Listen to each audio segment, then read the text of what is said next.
राहु और बृहस्पति के साथ एक योग बनता है गुरु चांडाल योग। तो मैम ये सिर्फ राहु और गुरु की युति में, यानी कि वो अगर एक घर में बैठ गए साथ आके तब ही बनता है, या फिर तब भी बन सकता है कि अगर राहु बृहस्पति की राशि में बैठे हो, चाहे तो फिर वो धनु हो चाहे फिर वो पाइसेस हो? शास्त्रों में ही हमारे लिखा है कि आपने अपने पिछले जन्म या उससे पिछले जन्म में गुरु की अवहेलना की है। अच्छा, तभी ये बन रहा है, तभी आपको ये योग आता है। राहु सूर्य को ग्रहण लगाता है, ये हमारे पौराणिक कथाओं में बताया गया है। तो सूर्य और राहु का कॉम्बिनेशन कैसा होता है कि अगर सूर्य की राशि में राहु आ जाए? चाहे सूर्य की राशि में राहु आ जाए, या राहु और सूर्य साथ में बैठ जाए, या राहु और सूर्य की अंतर्दशा आ जाए, सूर्य में राहु और राहु में सूर्य हो, ये आपको 100% इम्पैक्ट करेगी। 10th में राहु और 4th में केतु है, सब उसको बहुत अच्छा बता रहे हैं कि बहुत सुपर एक्सेस है, बहुत बढ़िया है। इसको अगर हम डिकोड करने की कोशिश करें, बहुत अच्छा है वो आपके 10th भाव के लिए, आपके काम के लिए। पर आपके 4th हाउस में केतु आ गए। 4th हाउस क्या है? सुख का भाव, लग्जरीज का भाव, ठीक है। तो जो आप कमा रहे हैं आप उसको भोग नहीं पाएंगे।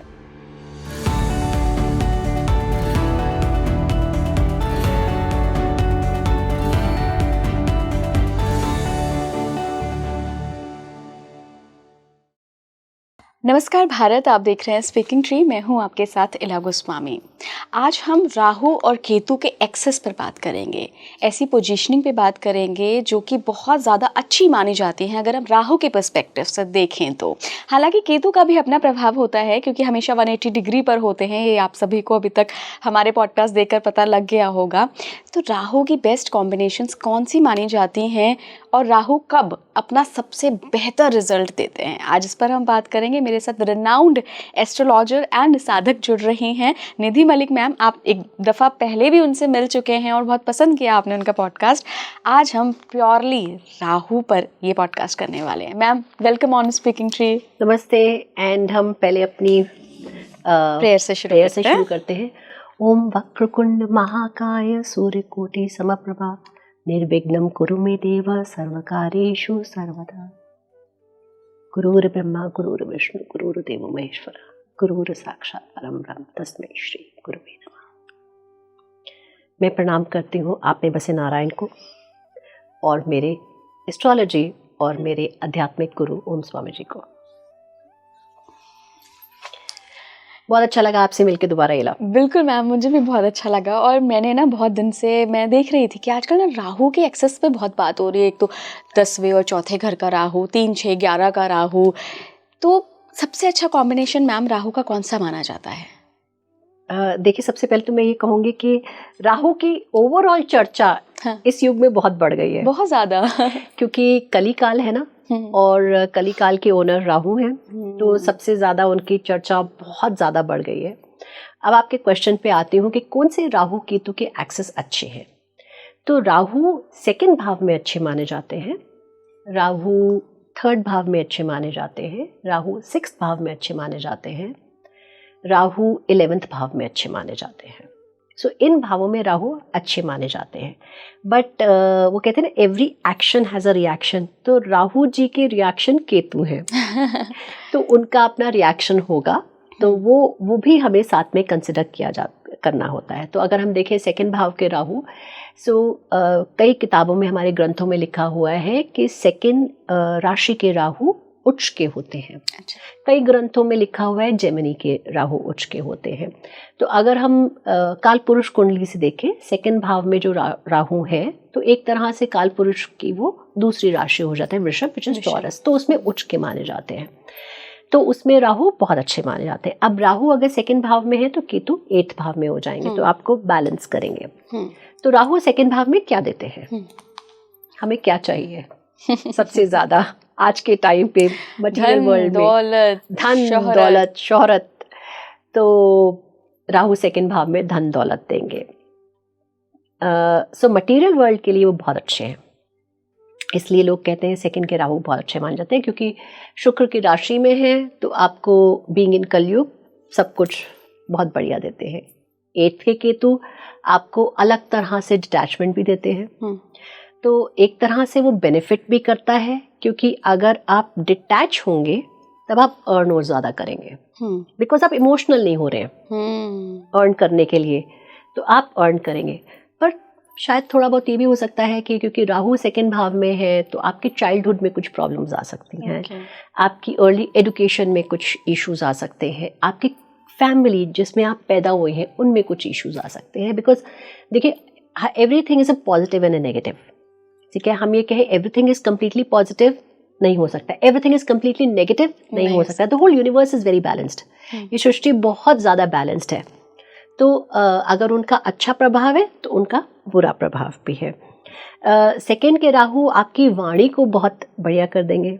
राहु वाणी को बढ़िया कर देंगे? हाँ, क्योंकि आप अपने right words to please people use कर पाएंगे, क्योंकि मित्र के ग्रह में है इसलिए। एक तो मित्र के ग्रह में है, दूसरा स्मार्टर हो जाएंगे ना आप अपनी वाणी में, डिप्लोमेसी आ जाएगी, हिपोक्रेसी आ जाएगी, स्मार्टर हो जाएंगे आप अपनी वाणी में, तो आपकी वाणी अच्छी हो जाएगी। और जो वाणी के काम में है, हो सकता है अब अगर आपको दशा मिल जाए तो आप प्रोफेशनल उसमें आ जाएंगे। अगर आप you know something where communication is required उस काम में है तो आप बहुत ऊंचे पहुंच जाएंगे। तो राहु बहुत अच्छा करते हैं उस एक्सेस पे। एक सवाल मैम, मैं इसमें थोड़ा सा क्लैरिफिकेशन लेना चाहूँगी, क्योंकि अभी तो आप इतने अच्छे से समझा रहे हैं ना, बिल्कुल क्लास लग रही है, तो लोगों ने अपनी कुंडली तो खोल ली होगी, मेरा राहु कहाँ है मैं पहले देखूं। हम अभी काल पुरुष की कुंडली के हिसाब से दूसरा ग्रह वृषभ राशि, टॉरस राशि देख रहे हैं, शुक्र की राशि में। लेकिन किसी का लग्न मान लीजिए कि 11 कुंभ का लग्न है, तो इधर बदल गया ना नंबर, इधर एब्सोल्युटली 12वां नंबर आ गया, पाइसेस आ गया। बिल्कुल, तो पाइसेस में राहु तो फिर चांडाल योग एक तरीके से, नॉट क्योंकि युद्ध बिल्कुल आप ठीक कह रहे हैं, बिल्कुल ठीक कह रहे हैं। लेकिन अच्छा चलिए, तो अब हमने कहा कि राहु आ गए, मान लीजिए हमारे कुंभ लगन है, तो किसी के चार्ट अगर लोग चार्ट खोल रहे हैं तो चार्ट में आपका 11 नंबर आ रहा है लगन में, ठीक है, तो नेचुरली नेक्स्ट हाउस 12 हो जाएगा।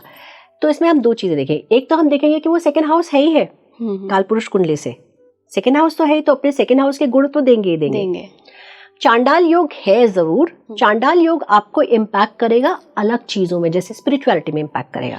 ओके, मटेरियल वर्ल्ड में वो आपको इतना नहीं करेगा। लेकिन अब इसमें हमें जो सबसे ज्यादा, मतलब ऑफ कोर्स नॉट चांडाल योग बट परसेप्टिव हम कह सकते हैं, बिकॉज कालपुरुष कुंडली से फिर देखें तो बृहस्पति का भाव है, पर उसमें हमें फिर ये देखना है कि बृहस्पति कहाँ गए, बृहस्पति की पोजीशन क्या है, राइट, बृहस्पति क्या एस्पेक्ट कर रहे हैं वापस। तो ये सारी चीजें देख के फिर हम डिसाइड कर सकते हैं कि वो किस तरह से अच्छे होंगे और किस तरह से उनका बेनिफिट प्रभाव थोड़ा सा रिड्यूस हो जाएगा। राइट, जैसे हम ये देखते हैं हर कुंडली में कि एक तात्कालिक फ्रेंड्स होते हैं और एक नैसर्गिक फ्रेंड्स होते हैं। नैसर्गिक वो हैं जो परमानेंट है, और तात्कालिक है वो जो कुंडली में है, लाइक हमारे घर के नेबर्स, राइट। तो आपका 12वां 11वां 10वां घर आपका तात्कालिक फ्रेंड हो गया क्योंकि आपके नेबर्स हो गए। ऐसे ही सेकंड थर्ड फोर्थ आपका तात्कालिक, और अब आपके नैसर्गिक में वो फ्रेंड है, लेकिन नॉर्मल में वो तात्कालिक में फ्रेंड हो गया तो ग्रेट फ्रेंड हो गया, क्योंकि हम अक्सर अपनी कुंडली में देखते हैं ग्रेट फ्रेंड ग्रेट एनिमी, देखते हैं वो डेफिनेशंस। तो उसमें हमें देखना पड़ेगा कि वो कहाँ जाके बैठे हैं। मान लीजिए वो वही अपने स्वराशि हो जाए, राइट, या उच्च के हो जाए, या कहीं से एस्पेक्ट कर रहे हो, तो बेनिफिट तो देंगे ही देंगे, क्योंकि उस भाव के फिर वो कारकेश भी है ना। तो अपने भाव का कारकत्व तो है ना उनका, देंगे ही, हाँ, तो वो देंगे। अब थर्ड हाउस के राहु की बात कर लें। थर्ड हाउस के राहु की बात कर सकते हैं। अगेन कुछ ग्रंथों में मिथुन के राहु अच्छे माने जाते हैं। दूसरा थर्ड हाउस के राहु, थर्ड हाउस पराक्रम और वाणी का भी, और राइटिंग कम्युनिकेशन, रिटन कम्युनिकेशन का भी हाउस है, तो आपका वो बहुत बढ़िया हो जाता है। बिकॉज आजकल क्या है, everything is all about communication. अगर हम किसी से बहुत अच्छे से बात कर पा रहे हैं तो अच्छा है, राइट। अगर हम किसी से रूडली बोल रहे हैं तो वो हमारा मित्र नहीं है, वो नाराज हो गया, राइट। तो ये बहुत अच्छा इंपॉर्टेंट है। रिटन स्किल्स हम अच्छे से अपने बॉस से कम्युनिकेट राइटिंग में कर पा रहे हैं, ईमेल्स अच्छे से कम्युनिकेट कर पा रहे हैं, वो भी अच्छा हो जाएगा, क्योंकि हम फिर अपनी कम्युनिकेशन में स्मार्टनेस ले आएंगे। राहु क्या स्मार्ट है, राहु स्ट्रेट फॉरवर्ड नहीं है, राहु बहुत स्मार्ट है। उसको मालूम है कि कैसे पतली गली से निकल के अपनी चीजें करानी है, राइट। तो वो गुण आ जाते हैं उनमें, राहु में। और इसके बाद अगर हम देखें तो पराक्रम, पराक्रम का भाव भी है, तो आपका पराक्रम बहुत अच्छा हो जाता है, आप मेहनती हो जाते हैं, आप स्मार्ट वर्कर हो जाते हैं, not essentially hard worker, but smart worker. और आजकल ऑर्गेनाइजेशंस में सबके क्या होते हैं, smart goals, be a smart worker, not essentially hard worker. अच्छा मैम, राहु को कहते हैं कि पूरा सोशल मीडिया ही राहु है, ये कैमरा, ये पिक्चर, सब राहु है, और राहु ही है जो एकदम से यहाँ से एकदम आपको वायरल कर देता है। तो जितने ये एकदम से सोशल मीडिया इंडस्ट्री में बूम आई, इतने इन्फ्लुएंसर्स आए, ऐसा हो सकता है कि इनका सेकेंड या थर्ड हाउस का राहु हो? बहुत हाई चांसेस है कि जो सोशल मीडिया वाले आ रहे हैं उनका राहु बहुत वेल प्लेस्ड हो, या तो 11वें भाव में आएगा कि उससे लाभ मिलेगा, राइट, या सेकंड भाव या थर्ड भाव के राहु हो सकते हैं डेफिनेटली। और दूसरा, राहु की फिर दशा मिली होगी उनको, लंबी दशा, अंतर में शायद उन्होंने शुरू कर दिया, या अंतराल किसी का लंबा हो वो भी है, लेकिन लंबी राहु की दशा मिली हो डेफिनेटली। क्या राहु क्या है? Rahu is shadow, right, Rahu is छाया। आप देखिए आईटी कैसे कम्युनिकेट, इंटरनेट कैसे चलता है? Through air, right. हमारी आपका ये टेलीकास्ट कैसे होगा? वेव्स कैसे जाएंगे? Through air. So anything which is related to air, through these things is Rahu. That's why IT, communications, you know, media communications is Rahu, okay, right. तो पर एक बात और है कि मिथुन में अगर आके राहु बैठ गए तो आप फेंकेंगे भी बहुत, क्योंकि एयरी साइन है। अच्छा, हवा में बातें करेंगे, थोड़े अनरियलिस्टिक भी हो जाएंगे, अपने से ख्वाहिशों से भी अनरियलिस्टिक हो जाएंगे, राइट। बट यस, आपको बहुत अच्छा परफॉर्म करेंगे। अब इसके ऑपोजिट आगे केतु, तो केतु चलेगा आपके 9th भाव में। सो इससे क्या है, 9th भाव के केतु आपको प्रॉब्लम जरूर देंगे, अपनी प्रॉब्लम्स देंगे आप, पर आपकी स्पिरिचुअलिटी फिर बहुत बढ़ाएंगे।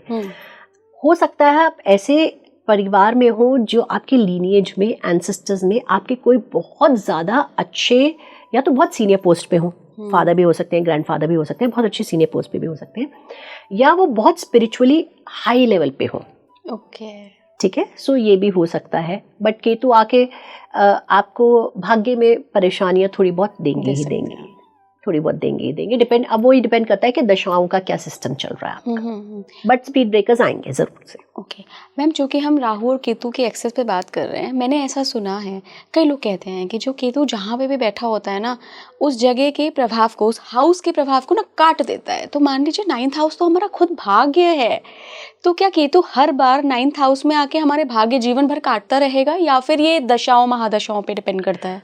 देखिए, हर बार तो नहीं काटेंगे बिल्कुल भी, लार्जली दशाओं और महादशाओं पे ही डिपेंड करता है कि आपकी वो दशा आ गई, केतु किसके नक्षत्र में है, किसके राशि में है, उन राशि लॉर्ड से उनका क्या रिलेशनशिप है, राइट, ये भी बहुत ज़रूरी है।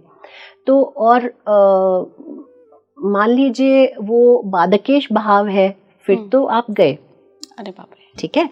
अब मान लीजिए वो बाधकेश भाव नहीं है, तो फिर आपके लिए बेटर है, फिर कोई मतलब प्रॉब्लम्स आएंगे डेफिनेटली, क्योंकि केतु का काम क्या है? केतु का काम है आपको दूर करना, काटना। केतु कैंची है, ठीक है, और केतु हमारे कुल भी हैं, कुल भी हैं, हाँ कुल भी है हमारा, दैट्स व्हाई आई सेड कि एंसेस्टर्स कुल भी है। तो वो आपको काटेंगे, डिटैच करेंगे, तो आपके भाग्य में परेशानी लाएंगे ही लाएंगे, तो आपको ज्यादा मेहनत करनी पड़ेगी। तो राहु क्या उधर, यूनिवर्स कितने अच्छे से बैलेंस करता है, कॉम्पनसेट करता है। तो राहु आपको स्मार्ट मेहनत करवा रहा है। तो जो भाग्य आपसे आपको दिक्कत आ रही है, राहु स्मार्ट मेहनत करके और कई बार इतने ख्वाब बना के आपको एनेबल कर रहा है कि आप आगे तक बढ़ सके, ओके, राइट। तो जैसे मैंने बोला, प्रकृति बहुत बैलेंस्ड है। हम जैसे हम बेल पत्र देखते हैं, 3 लीव्स हैं, कितने सुंदर 3 लीव्स हैं। उस दिन मैंने एक कृष्ण पत्त करके एक पेड़ है, दोने, उसकी पत्तियां सारी दोने की तरह हैं। अच्छा, एवरी पत्ता इज लाइक अ दोना। ओके, मैं आपको इसके बाद पिक्चर दिखाऊंगी, आप ठीक है डाल सकती। एवरी पत्ता इज लाइक अ दोना।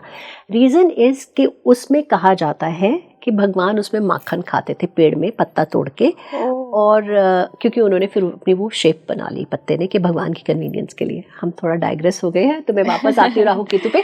मैं यही कह रही थी कि यूनिवर्स बैलेंस करता है, और ये उनका एक बैलेंस है। छठे हाउस को भी आप अच्छा मान रही हैं? छठे हाउस को भी हम अच्छा मानते हैं, क्योंकि छठा हाउस क्या है? रोग, ऋण और रिपु, राइट। छठे हाउस में हमेशा मेलेफिक प्लैनेट अच्छा होता है। राहु मेलेफिक है और ये एक कॉम्बिनेशन छठे का और 12वें का बहुत अच्छा हो जाता है। बेस्ट कॉम्बिनेशन है राहु केतु का, छठा और 12वें का। तो इधर राहु हो छठे में और 12वें में केतु हो, क्योंकि वो ऑपोजिट होते हैं, आमने सामने बैठते हैं, क्योंकि वो सर, धड़ तक और पैर हैं। ठीक है। अच्छा, अब इनमें एक बहुत इंटरेस्टिंग चीज है, राहु क्योंकि हमारे सर हैं तो राहु के पैर नहीं है, तो इसलिए पैर नहीं है तो क्या करते हैं, वो हवा में उड़ते हैं। राइट। वो बहुत कहानियां, मनगढ़ंत, किंवदंती बनाते हैं, क्योंकि खाली दिमाग है, पैर तो है नहीं, तो वो जहां तक अपनी भावनाएं ले जाएं ले जाते हैं। अब केतु पैर है, ठीक है, और केतु का सर नहीं है, तो वो बहुत रियलिस्टिक होके जहां तक चल पाते हैं और वो बुद्धि की तरफ जाते हैं। इसलिए स्पिरिचुअलिटी की एनलाइटनमेंट मिलती है, क्योंकि जो जिसके पास नहीं होता है वो उसको पाने की कोशिश करता है। राइट। तो इसलिए केतु एनलाइटनमेंट देते हैं। तो 12वें भाव में आके वो हमें स्पिरिचुअल ग्रोथ और एनलाइटनमेंट देते हैं। छठे भाव में राहु क्या करते हैं, छठे भाव में राहु हमें एनिमीज से रिड करवाते हैं, जो हमारे शत्रु हैं वो कम होते हैं, क्योंकि वो हमारे आगे खड़े नहीं हो पाते, क्योंकि मेलेफिक प्लैनेट है। रोग थोड़ा बहुत जरूर होता है, क्योंकि अब डिपेंड करता है दशा आ रही है, अंतरदशा आ रही है, डिपेंड किसके भाव में है, तो रोग का थोड़ा सा इशू आता है। और ऋण भी आप कई बार बहुत ज्यादा ले लेते हैं, तो पर इसका अगर आप वैसे देखें तो आप ऋण नहीं लेंगे तो आगे कैसे बढ़ेंगे, ऋण नहीं लेंगे तो आप घर कैसे बनाएंगे, या ऋण नहीं लेंगे तो बिजनेस को कैसे ग्रो करेंगे। आजकल बिजनेस के लिए तो आपको लेना ही पड़ता है, लोन्स लेने ही पड़ते हैं आपको। तो इस तरह से राहु छठे भाव में बहुत अच्छे हो जाते हैं। और बहुत इंटरेस्टिंग बात बताती हूँ, छठा भाव जो है हमारे 10वें भाव का 9वां है। ठीक है, 10 से 9 हो गया, तो हमारे 10वें भाव का भाग्य है। यस। काम के लिए राहु की जरूरत है आजकल, क्योंकि हम कली युग में हैं। सीधे तरीके से काम करेंगे तो कभी नहीं मिलेगा। सेल्समैन सीधे तरीके से जाके बोलेगा जी मेरा प्रोडक्ट ये नहीं देता है पर ये देता है, तो उसको ऑर्डर नहीं मिलेगा। तो आपको स्मार्ट होना पड़ेगा। तो जब आपके छठे भाव में वो आते हैं तो आपके करियर को वो ग्रोथ देते हैं। राइट, क्योंकि वो आपका भाग्य हो गया। कितनी डीप साइंस है ना मैम। जब हम करियर की बात करते हैं और अगर बहुत सुपरफिशियल लेवल पे बात करें तो बस 10वां हाउस देख लेते हैं कि करियर है। बिल्कुल। अरे नहीं, लेकिन आप तो 9वें से 10वां बता के छठे को बता रही हैं कि करियर है। जी जी, करियर का भाग्य है। बहुत एस्ट्रोलॉजी इतनी ब्यूटीफुल साइंस है कि जितना आप घुसते जाते हैं आपको लगता है ओह ये भी है, अरे ये भी इतना सुंदर है। बहुत सुंदर और बहुत अच्छी साइंस है। शास्त्र बहुत, मतलब जब इसको पढ़ते हैं आपको इतनी हैप्पीनेस मिलती है। तभी तो हर व्यक्ति पर हर रूल अप्लाई नहीं होता है। बिल्कुल कौन किस हाउस से और किस ग्रह से लीड हो रहा है, एब्सोल्युटली, ये बहुत अलग बात है। एब्सोल्युटली, बिल्कुल। अब आप देखिए, वहां पर एक एग्जांपल देती हूँ। मान लीजिए वहां पर हम कहते हैं कि टॉरस में, वृषभ में राहु उच्च के होते हैं। मान लीजिए वहां पर वही राशि आ गई, ठीक है, तो आपके करियर को तो बहुत अच्छा करेंगे, लेकिन आपके मैरिड लाइफ को प्रॉब्लम कर देंगे। ओके, राइट, क्योंकि वीनस का हाउस, वीनस की राशि होगी 6th हाउस में। ठीक है, तो हर चीज का एक पॉजिटिव और एक नॉट सो पॉजिटिव होगा। मैं नेगेटिव नहीं कहूंगी, बट मैं कहूंगी नॉट सो पॉजिटिव। एक चीज और, यही राहु अपनी पंचम दृष्टि से, केतु की दृष्टि तो नहीं मानती, बट राहु की दृष्टि मानती हूं मैं, तो पंचम दृष्टि से 10वें भाव को देख रहे हैं। ठीक है ना, 10वें भाव को भी देख रहे हैं, तो वो भी आपके लिए बहुत बढ़िया हो गया। राइट।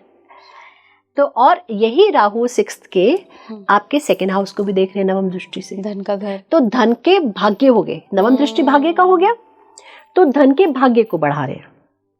तो छठे भाव के बहुत इसलिए अच्छे माने जाते हैं।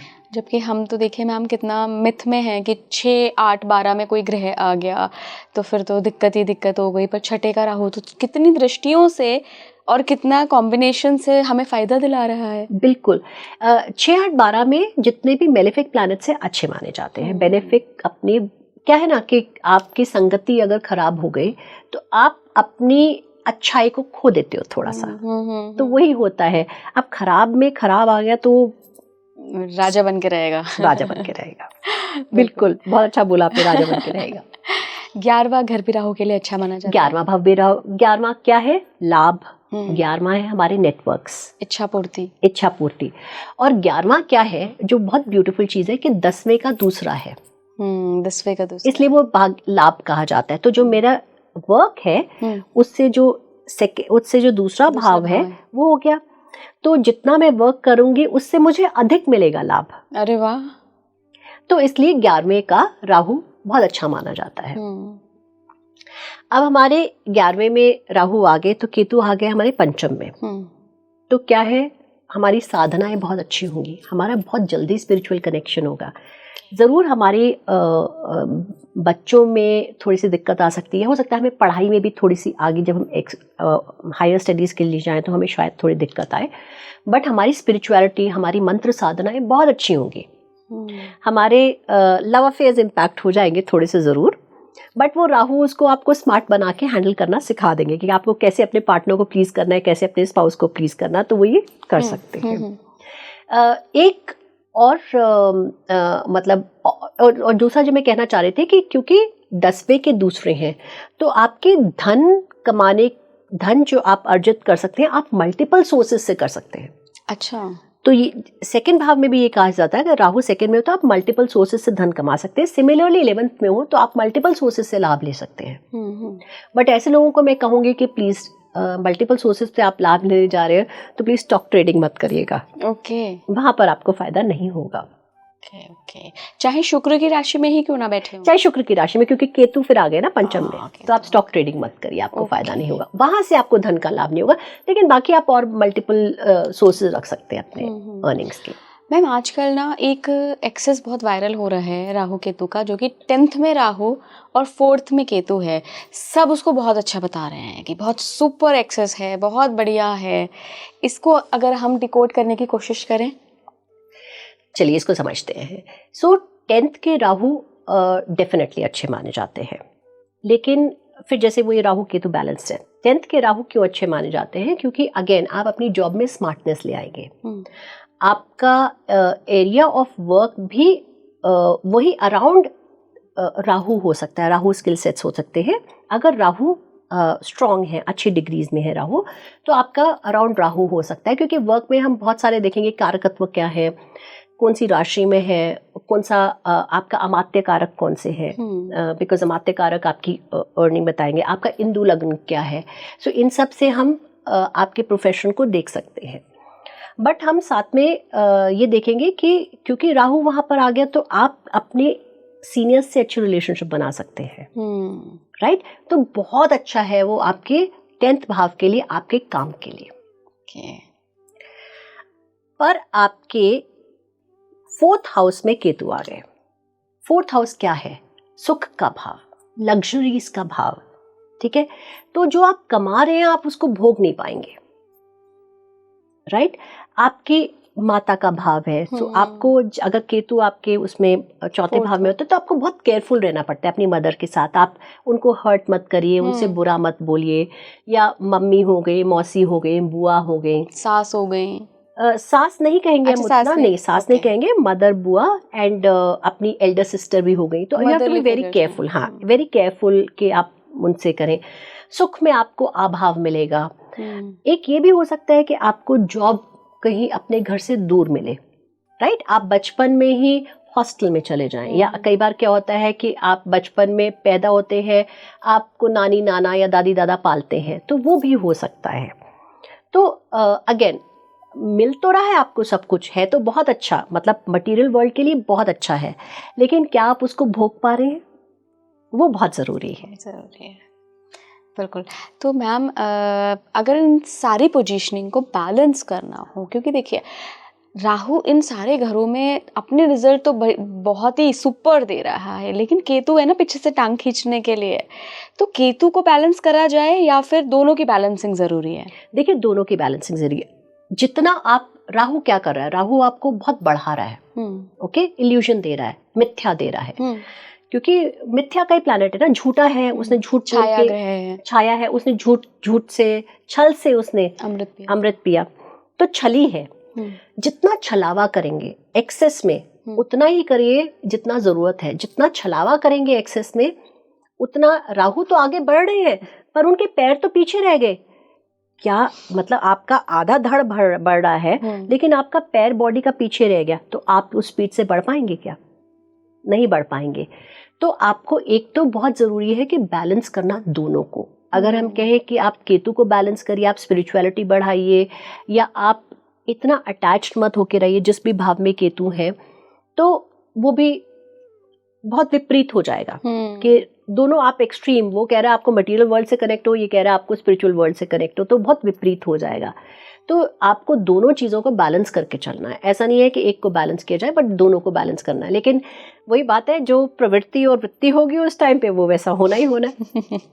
हम कितना ही कह लें, कितने ही उपाय दे लें, कितना ही कह लें, जो होना है वो प्रवृत्ति और वृत्ति से होना ही होना होगा। राइट मैम, ऐसा भी कहा जाता है राहु के स्पेशली बारे में कि राहु का प्रभाव व्यक्ति की पर्सनालिटी पे पड़ता ही पड़ता है। नो मैटर आप कैसे भी कर्म कर लो, तो कर्म उसको ऑल्टर नहीं कर सकते, वो प्रभाव छोड़ के जाएगा। जैसे कि फॉर एग्जांपल ऐसा कहा जाता है कि राहु जिस भाव में होता है उस भाव का, उस घर का ऑब्सेशन दे देता है। मान लीजिए 10th में है तो करियर के प्रति बहुत ऑब्सेशन दे देगा। ऐसा होता है क्या? बिल्कुल होता है, क्योंकि Rahu is nothing but obsession ना। क्यों ऑब्सेशन? अगर हम थोड़ा सा इससे, हमें पौराणिक कथाओं से हमें बहुत कुछ मिलता है नॉलेज। राहु ऑब्सेस थे अमृत के लिए, इतने ऑब्सेस थे कि वो अपने आप को कटवा दिया उन्होंने, राइट। तो वो ऑब्सेशन बहुत ज्यादा देता है और प्रभाव डेफिनेटली देंगे ही देंगे। ऑब्सेशन तो 100% आएगा। ओके मैम, राहु सूर्य को ग्रहण लगाता है, ये हमारे पौराणिक कथाओं में बताया गया है जी। तो सूर्य और राहु का कॉम्बिनेशन कैसा होता है कि अगर सूर्य की राशि में राहु आ जाए? ओके, सो अगर सूर्य और राहु, चाहे सूर्य की राशि में राहु आ जाए, या राहु और सूर्य साथ में बैठ जाए, या राहु और सूर्य की अंतर्दशा आ जाए, सूर्य में राहु और राहु में सूर्य हो, ये आपको 100% इम्पैक्ट करेगा। क्योंकि सूर्य क्या है? सूर्य हमारी आत्मा है। सूर्य हमारा सूर्य हर जगह चमकते हैं। जब सूर्य हर जगह चमकते हैं तो सूर्य मतलब हमारी चमक, मतलब हमारी विजिबिलिटी, हमारा फेम। तो हमारे को कहीं ना कहीं पदवी से प्रॉब्लम आएगी। हम जो राइज करें हैं जिस लेवल पे, वहाँ पे हमें डेफिनेटली कुछ ना कुछ इशू आएगा ही आएगा। सो हमें डिफेम मिल सकता है, हमें बिना कारण किसी से कुछ सुनना पड़ जाता है, हमारा सडनली गवर्नमेंट से कोई इशू आ सकता है, कोई टैक्सेशन का इशू आ सकता है, गवर्नमेंट से कोई इशू आ सकता है, हमारा सडनली हमें हेल्थ इश्यूज भी हो सकते हैं, हमें माइग्रेन हो सकता है, हमें स्किन प्रॉब्लम हो सकती है, आइज की प्रॉब्लम हो सकती है हमें, राइट। तो राहु और सूर्य हमेशा जब भी राशि में बैठे हों या उनकी अंतर्दशा आ रही हो, हमेशा कुछ ना कुछ प्रॉब्लम जरूर देंगे। सूर्य में राहु हमेशा युति में हो, चाहे राशि में हो, चाहे अंतर्दशा, प्रत्यंतर या दशाओं में हो, खराब रिजल्ट देते हैं। चंद्रमा में भी क्या सेम रिजल्ट रहता है मैम? जी, चंद्रमा और राहु जब भी साथ में होते हैं तो सबसे ज़्यादा एक तो प्रॉब्लम आती है कि आप स्ट्रेस ज़्यादा लेने लगते हैं, आप टेंशन लेने लगते हैं। क्यों? क्योंकि आपका मन ख्याली पुलाव बनाने लगता है। राहु तो वैसे आपका मन, हाँ, आपका मन वो सोचने लगता है जो है नहीं, राइट। तो कई बार आपको ये लगने लगता है, मान लीजिए आप कॉर्पोरेट में हैं, आप वर्क कर रहे हैं, कई बार आपको लगने लगता है कि वो मेरे खिलाफ हो रहा है, या मेरी नौकरी जाने वाली है, या मैं एग्ज़ाम देने वाली हूँ, मेरा क्लियर नहीं होगा, राइट। या मतलब मैं ये करियर छोड़ के दूसरा करियर पिक कर लूँ। तो डिफरेंट तरह के थॉट प्रोसेस आते हैं। तो जब आपके ऐसे थॉट प्रोसेस आते हैं, नेचुरली आप अनहैप्पी हो जाते हैं, आपका मेंटल स्टेट जो है वो इम्पैक्ट हो जाता है। तो कई बार जब राहु बहुत स्ट्रांग हो और चंद्रमा भी ऐसी पोजीशन पे, थोड़ी वीकर पोजीशन पे हो, तो लोग डिप्रेशन, एंग्जाइटी, इस टाइप की चीज़ें भी हो जाती हैं। दूसरा एक ये थॉट प्रोसेस है। दूसरा, आप क्या है, मन को ना बहुत सुंदर से भगवान बुद्ध ने बंदर की कहा हुआ है, मन को चंचल है, बंदर है, इच्छाओं के बीच में भटकता रहता है, एक इच्छा से दूसरी इच्छा। तो जब राहु आ जाएगा तो आपकी इच्छाओं को बहुत फैला देगा, क्योंकि राहु का काम क्या है? इच्छाओं को फैलाना, विस्तार करना। और desires, Rahu is nothing but desires, illusion, desires, छल कपट, चीटिंग। और मन भी बहुत जल्दी से फिर कहता है हाँ ये चीटिंग कर लो, है ना, मीठा नहीं खाना तो मीठा खा लो, क्या फर्क पड़ता है, कल से डाइट शुरू कर देंगे। तो मन उस प्रभाव में बहुत जल्दी आ जाता है। तो वो भी समय अच्छा नहीं होता है, क्योंकि आप कुछ ऐसी चीज़ें कर जाते हैं जो नहीं करनी चाहिए। लेकिन अगर दोनों ही बहुत अच्छे प्लेस्ड हैं तो फिर आप कुछ ऐसी डेयरिंग डिसीजन ले लेते हैं जो आप नॉर्मली लेने से डरते हैं। सडनली यू विल डिसाइड कि okay, let me go for an adventure trip. अच्छा, आप डर रहे हो, नॉर्मली आप नहीं जाते, लेकिन राहु और चंद्रमा की दशा आ गई या कुछ ऐसा पीरियड आ गया, अंतर्दशा आ गई, तो आपको चलिए एडवेंचर ट्रिप करके आते हैं। जो आप कभी हिम्मत नहीं कर सकते वो काम कर जाते हैं। तो ये राहु और चंद्रमा में ये इम्पैक्ट आता है। ओके, क्या मैम ये बहुत टॉप पोजीशन पे भी लेके जाता है? बिल्कुल, उच्च पदवी पे भी ले जाता है राहु और चंद्रमा। हाँ, राहु चंद्रमा आपको, अगर आप ज़्यादा और एक और बात है, आपको जब सीनियर पोजीशन पे आपको वो ले जाएंगे तो नेचुरली सीनियर, जितना आप सीनियर राइज करेंगे आपके स्ट्रेसेस बढ़ेंगे। तो आपको उन्होंने स्ट्रेस तो देना ही है, तो आपको उस तरह से दे दे, क्योंकि चंद्रमा उच्च पदविम का कारक है। ऊंची पदवी आपको काफी हद तक चंद्रमा से भी मिलती है, क्योंकि आपका मन करता है कि मुझे राइज करना है। तो राहु और चंद्रमा आपको अगर अच्छी पोजीशंस में है तो आपको ऊंची पदवी पे जरूर लेके जाएंगे। राहु 3, 6, 11 में मैम नैसर्गिक रूप से ही अच्छे फल देता है, लेकिन एक थ्योरी ये भी इसके साथ अटैच होती है कि कहीं ना कहीं व्यक्ति ना थोड़ा सा हिपोक्रेट होता है, थोड़ा सा डिप्लोमेटिक होता है, और अगर शुद्ध भाषा में कहें तो थोड़ा पाखंड का इस्तेमाल करके आगे बढ़ता है। ये सच है? केसेस में देखा गया है ऐसा? बिल्कुल, बहुत ज़्यादा। एंड अच्छा भी है और बुरा भी है। अच्छा ऐसे है कि कुछ पदवी में, कुछ पोजीशंस में, कुछ जगहों पे आपको इन सब चीज़ों की ज़रूरत पड़ती है। राइट, आपको पाखंड की, स्मार्टनेस की, चालाकी की ज़रूरत पड़ती है। स्ट्रेट में आप नहीं कुछ चीज़ें कर पाते हो, कई बार उंगली टेढ़ी करनी ही पड़ती है घी निकालने के लिए। तो आपको वो कैरेक्टर्स आपके लिए, कुछ प्रोफेशंस जैसे हो गया, हम अगर प्रोफेशन देखें अपना, जितना भी हमारा मीडिया का प्रोफेशन है, बॉलीवुड का प्रोफेशन है, वो सब थोड़ा सा राहु से काफ़ी हद तक प्रभावित होंगे, क्योंकि आपको एक प्रोजेक्शन करना है, अपनी इमेज एक प्रोजेक्ट करनी है। बिहाइंड द कैमराज और फ्रंट ऑफ द कैमराज में आप में बहुत अंतर है, आपको हर रोल को अडेप्ट करना है।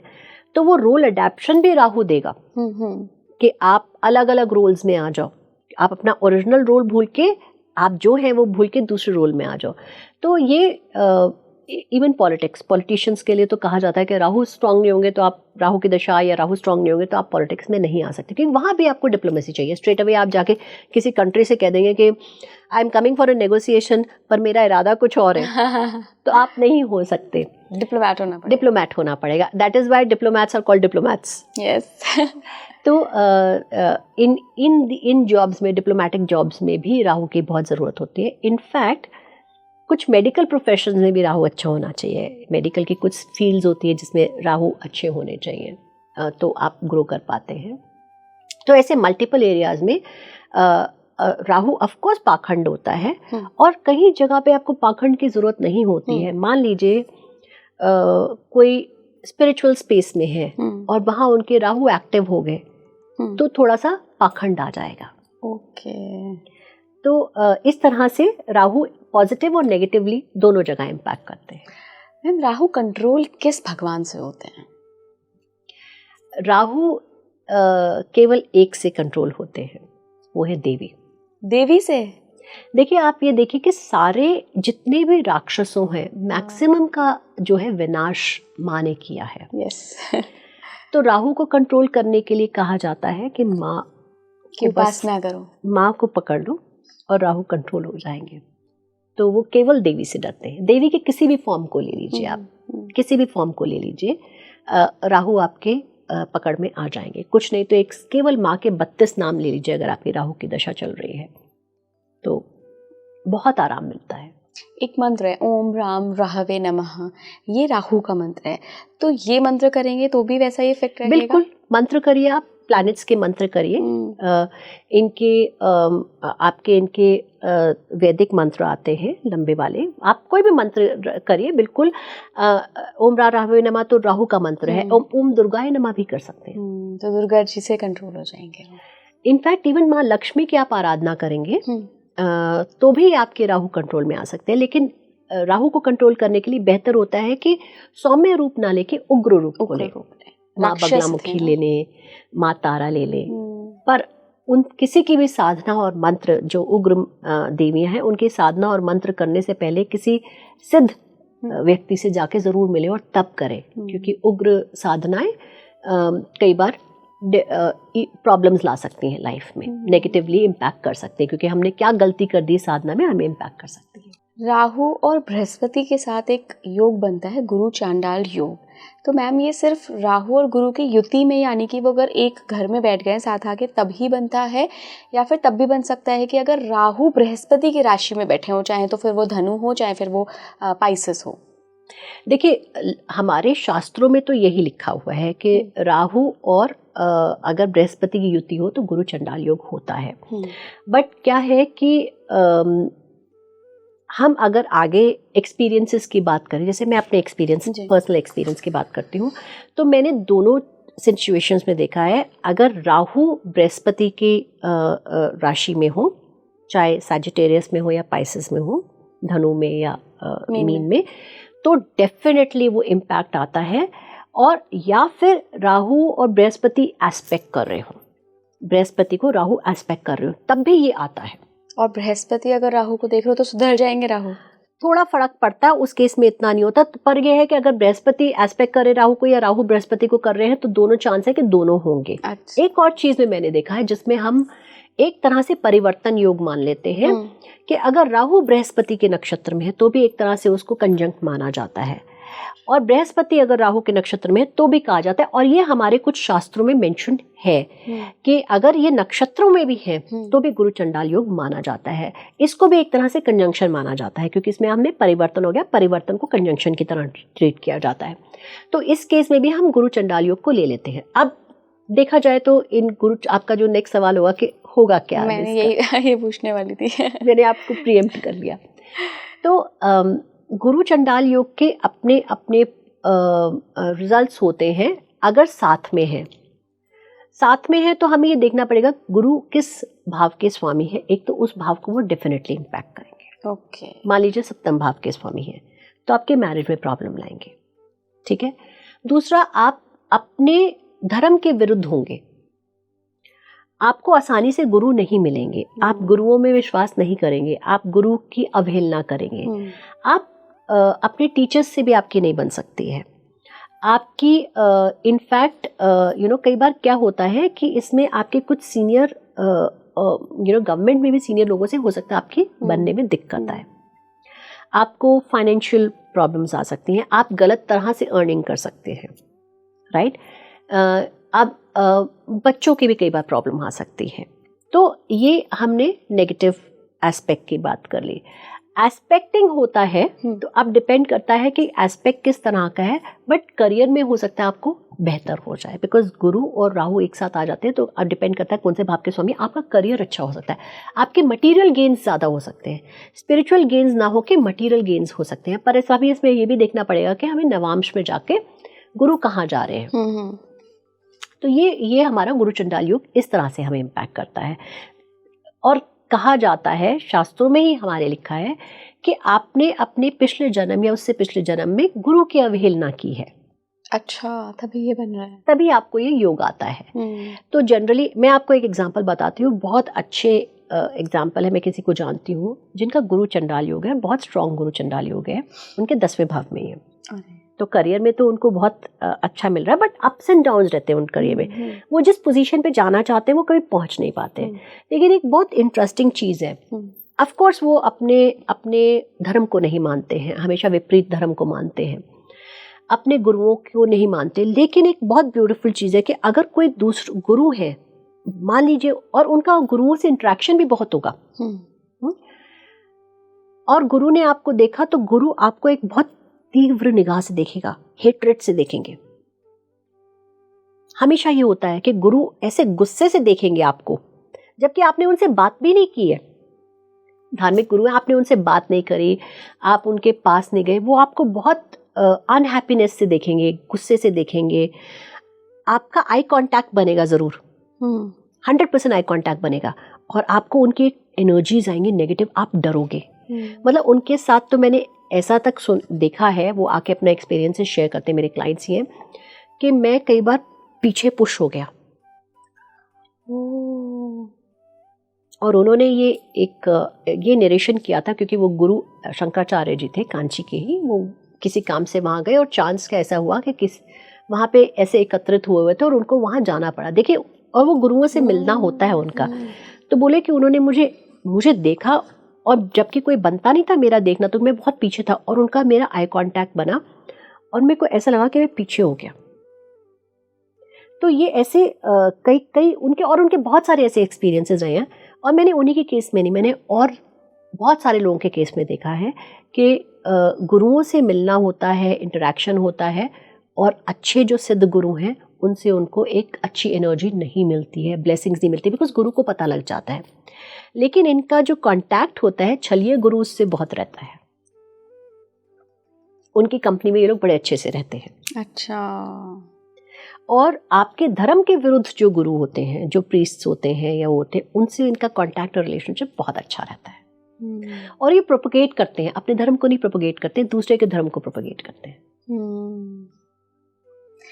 क्या मैम कभी ऐसा हो सकता है कि कोई भी, चाहे गुरु चांडाल योग हो, चाहे विष योग हो, चाहे एनी योग, जो कि हमारे ऊपर ऐसा प्रभाव डालता है जिसकी वजह से कोई पर्टिकुलर खराब कैरेक्टरिस्टिक्स हमारे अंदर आते हैं जो प्रभावित करते हैं, कि आपकी कुंडली में तो वो दे रखा हो, लेकिन कभी कोई ऐसी ईश्वरीय कृपा हुई कि वो सब बदल गया? ये हो सकता है? बिल्कुल हो सकता है। हमने अपने संतों को देखा है, और बिल्कुल हो सकता है, बट उसमें ये ईश्वरीय कृपा के बिना नहीं हो सकता। आपके नवांश में वो कैसे प्लेस्ड है। अच्छा, ठीक है। और इसमें हमें 3 चीजें देखनी है। आपके लग्नेश कितने स्ट्रॉन्ग हैं, इनफैक्ट आई वुड से 4। लग्नेश कितने अच्छे हैं आपके, कितने स्ट्रॉन्ग हैं। आपके मंगल कैसे हैं, क्या आप में वो क्षमता है कि आप उसको चेंज कर सकें। आपके सूर्य कैसे हैं, आपकी कॉन्शियसनेस आपको अलाउ कर रही है, आत्मा बता रही है, कॉन्शियसनेस अलाउ कर रही है। और चंद्रमा, आपका मन कितना स्ट्रॉन्ग है। ये 4 चीजें अगर आपकी अच्छी हैं तो आप बिल्कुल विपरीत हो सकते हैं। और मैंने जीवन में देखे हैं अपने, मेरे पास चार्ट्स हैं कुछ ऐसे लोगों के जो विपरीत हो गए हैं उस तरह से। बिल्कुल खराब चार्ट था, नवांश चार्ट बहुत अच्छा है, दशा आ गई मंगल की, तो आगे मंगल पराक्रम आ गया, मंगल वेल प्लेस्ड है। एक किसी की सूर्य की दशा में मैंने देखा है। और ऐसे ही एक थे जिनकी चंद्रमा की दशा आई, बहुत अच्छा चार्ट था, चंद्रमा वेल प्लेस्ड नहीं थे, नवांश में भी, और चंद्रमा की दशा में नीचे चले गए। तो एक प्लैनेट को देख के नहीं कहा जा सकता, हमें सारे संयोग बनाने होते हैं किसके नक्षत्र में है। और सबसे इम्पॉर्टेंट है, जो 2 चीज़ें बहुत इंपॉर्टेंट होती है, जो दशा, दूसरा अभी क्या करंट ट्रांजिट चल रहा है, ट्रांजिट बहुत इंपॉर्टेंट हो जाता है। तो ये 2 चीज़ें लेके हमको हम डिसिफर कर पाते हैं, बता पाते हैं कि अच्छा प्रभाव आएगा कि बुरा प्रभाव आएगा। मैम आखिरी सवाल, कि कुछ इसका भी प्रभाव पड़ता है कि अगर कोई राहु के जो 3 नक्षत्र हैं, शतभिषा, स्वाति और आद्रा, अगर कोई इनमें जन्मा है, इनका भी पूरे जीवन भर उनकी लाइफ में प्रभाव रहे, नो मैटर राहु कहीं भी प्लेस हो उनकी कुंडली में? डेफिनेटली, क्योंकि आप जन्म नक्षत्र कौन सा देख रहे हैं। जन्म नक्षत्र वो होता है जिस नक्षत्र में आपके चंद्रमा होते हैं, राइट। आपकी राशि हो गई, राशि का नक्षत्र हो गया, तो आपके चंद्रमा तो राहु के प्रभाव में आ गए ना। तो आपका मन राहु के प्रभाव में आ गया, तो डिपेंडिंग ऑन कौन सा नक्षत्र है उस हिसाब से वो प्रभाव एक्टिव हो जाएगा। तो डेफिनेटली इररेस्पेक्टिव राहु कहाँ हो, राहु का एस्पेक्ट हो रहा है नहीं हो रहा है, आपको वो राहु और चंद्रमा का इम्पैक्ट मिलेगा ही मिलेगा। स्वाति नक्षत्र कैसा है राहु का? स्वाति नक्षत्र अच्छे माने जाते हैं राहु के, उनके अपने कैरेक्टरिस्टिक्स हैं, स्वाति अच्छे हैं। स्वाति नक्षत्र में हमारा वर्ष प्रवेश होता है, राइट। और एक पंछी है जो केवल स्वाति नक्षत्र में पानी पीता है, तो स्वाति नक्षत्र बहुत अच्छा है। शतभिषा नक्षत्र आपका अलग उसके कैरेक्टर्स हैं। शतभिषा नक्षत्र आपका ऑफ कोर्स 7 सांपों का उसका जो मतलब है, शतभिषा 7 सांप, उससे उनका रिलेशनशिप आता है। तो आप ऑब्वियसली उनके अपने रिलेशंस हैं, बट शतभिषा नक्षत्र में आपका ये होता है कि आप अच्छे आयुर्वेद मेडिकल प्रैक्टिस में आप अच्छे हो सकते हैं। किसी का शतभिषा नक्षत्र तो आप अच्छे डॉक्टर्स बन सकते हैं। आपकी मेडिसिनल अंडरस्टैंडिंग अच्छी हो सकती है। आपका इनफैक्ट अंदर से जड़ी बूटियों का आपको नॉलेज होता है। आर्द्रा नक्षत्र के अपने ट्रेट्स हैं, बट आर्द्रा इज शिव के टीयर्स, सो उनके अपने ट्रेट्स हैं। सो राहु डिपेंडिंग ऑन चंद्रमा डिपेंडिंग ऑन कौन से नक्षत्र में है डिफरेंट इम्पैक्ट आएगा, बट उसमें हमें ये भी देखना है कि राहु कहाँ गए हैं, D1 में भी और D9 में भी। ओके ओके, बहुत बहुत धन्यवाद मैम। मुझे तो लगता है जैसे कि मैं ज्योतिष की स्टूडेंट हूँ, मैंने सारे नोट्स बना लिए और बहुत कुछ सीखा आज मैम। डीप एनालिसिस था, पर मुझे लगता है आप ऑलरेडी बहुत नॉलेजेबल हैं। मैं जब आपसे पहले बात करी थी तो मुझे क्या लग रहा था कि मैं तो इतने सारे एस्ट्रोलॉजर्स के साथ बैठी हूँ और मैं बहुत कुछ आपसे सीख रही हूँ। नहीं मैम, बड़प्पन है आपका ये। नहीं, थैंक यू सो मच। हम सब एक दूसरे से सीखते हैं ना, मैं आपसे बहुत कुछ सीखती हूँ एंड आई एडमायर कि आप, क्योंकि आप जिन संगति में रहती हैं, बहुत अच्छे अच्छे लोगों के साथ संगति में रहते हैं, तो आपके पास डेफिनेटली मेरे से बहुत ज़्यादा नॉलेज है। नहीं ma'am, thank you so much. Thank you and well and with our prayer. बिल्कुल। ओम सर्वे भवन्तु सुखिनः, सर्वे सन्तु निरामया, सर्वे भद्राणि पश्यन्तु मा कश्चित् दुःखभाग् भवेत्। ओम शांति शांति शांति। आप जुड़े रहिए स्पीकिंग ट्री के साथ। नमस्कार।